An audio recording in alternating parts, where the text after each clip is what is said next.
4 महीने पहले कांग्रेस से छोड़कर सपा में शामिल हुई महिला नेत्री को चंदौसी सीट से टिकट दिए जाने से आहत फफक फफक कर रोए सपा के वरिष्ठ नेता सतीश प्रेमी। टिकट काटे जाने पर सपा नेता सतीश प्रेमी ने अखिलेश यादव पर लगाए गंभीर आरोप। कहा टिकट के लिए अय्याशी के साधन और मोटी रकम नहीं जुटा सका, इसीलिए काट दिया गया टिकट। यहां से सपा ने विमलेश कुमारी को बनाया है इस बार उम्मीदवार। विधानसभा चंदौसी का मामला से पहले जो कहा सब किया है। ये बीजेपी पार्टी नहीं है जो कहती है केवल कागजों में कार्य करती है और धरातल पर नहीं उतारती। इसीलिए जनता में आक्रोश भी है, जनता बदलाव चाहती है, जनता साइकिल को चाहती है, जनता अखिलेश यादव को चाहती है।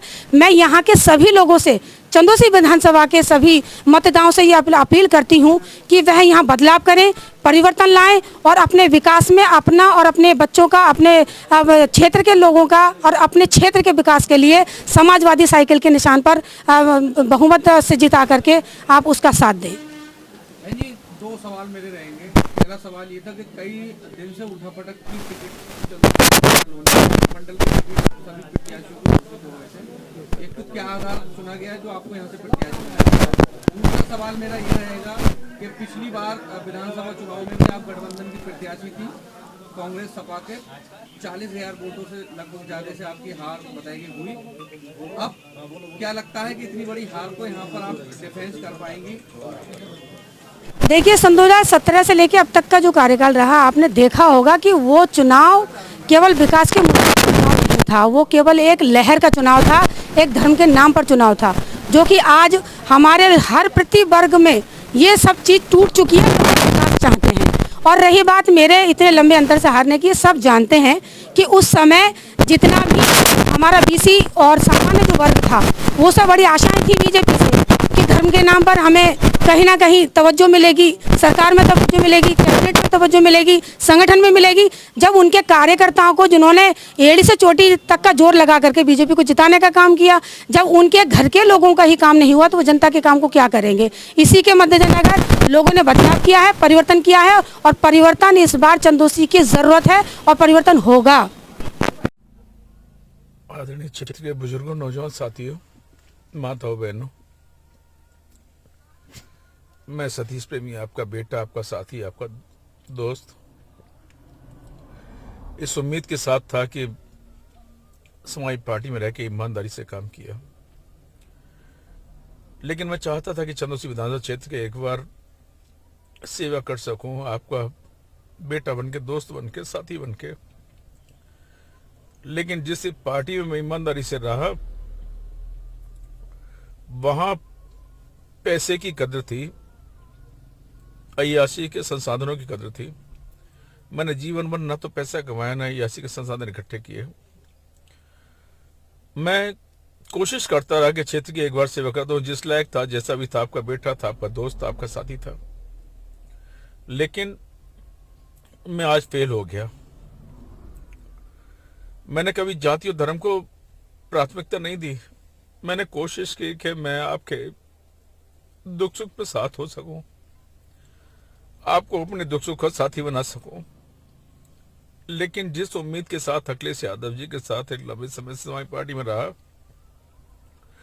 वहां पैसे की कदर थी, वहां संसाधनों की, ऐसी संसाधनों की कदर थी। लेकिन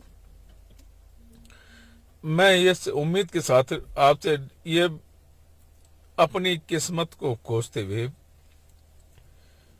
कि आज मेरे पास आप क्षेत्र के बुजुर्गों के अलावा, नौजवान साथियों के अलावा कोई नहीं है, ना माँ ना बाप।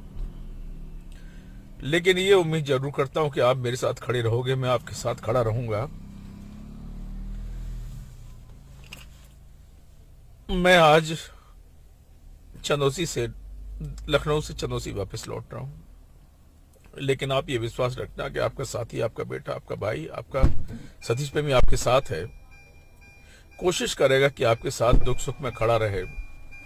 मुझे माफ कर देना कि मैं आपकी भावनाओं के अनुरूप नहीं उतर सका। हाँ, राजनीतिक रूप से फेल हुआ हूं क्योंकि मैं ईमानदार था। मैंने बेईमानी जीवन में नहीं की किसी भी तरह की। लेकिन आपका भाई, आपका बेटा आपके साथ रहेगा, कोशिश करेगा, ये मेरा यकीन करना। मैं आपके साथ हूं, बिना किसी जाति धर्म किसी भी भावना के साथ मैं पूर्ण रूप से हर नौजवान के, बुजुर्गों के, महिलाओं के, माताओं के, बहनों के साथ खड़ा हूं। लेकिन मैं अपने उसूलों को, सिद्धांतों को तिलांजलि नहीं दे सकता। राजनीतिक पार्टियों को, समाज पार्टी को मैं ये मानता था कि पूरी जिंदगी उसमें निकाल दी। मैंने कभी महसूस नहीं किया परिवार को। हमेशा ये कोशिश की कि राजनीतिक दल में जरूर हूं, लेकिन क्षेत्र मेले पहले है। आपके साथ आपका भाई, आपका बेटा आपके साथ खड़ा है और ये कोशिश करेगा कि आपके सुख दुख में हमेशा, जब तक जिंदा हूं, जब तक मेरा परिवार और मैं आपका एहसानमंद रहूंगा आपके प्रति। यही मेरी भावना है। इसी के साथ अपने भाई, इस दोस्त और इस बेटे को माफ कर देना कि राजनीतिक रूप से मैं आपका साथ नहीं दे पाया। नमस्कार।